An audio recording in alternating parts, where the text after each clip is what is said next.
আসসালামু আলাইকুম রহমতুল্লাহ বরকত। কোরআন মাজিদ সূরা সাজদা আয়াত নম্বর 13।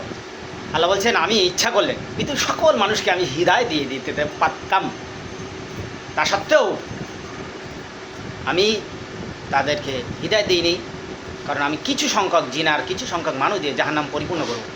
সূরা সাজদা আয়াত নম্বর 13 ব্যাখ্যা বলি।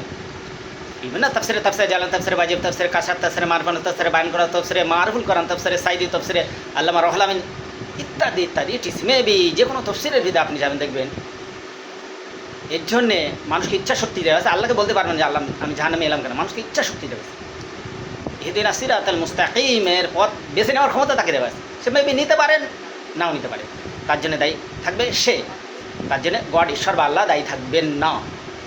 তিনি মানুষকে ইচ্ছা শক্তি দিয়েছে, সে ভালো কাজ করে জান্নাতি বা স্বর্গে যেতে পারে, খারাপ কাজ করে নরকে বা জাহান্নামে যেতে পারবে।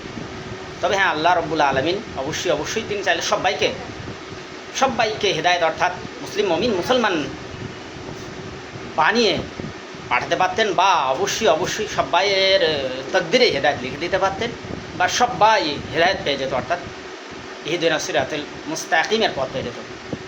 রব্বুল আলামিনের জন্য এটা একটা ওয়াদা, বহু ব্যাপক অর্থবোধক শব্দ রয়েছে।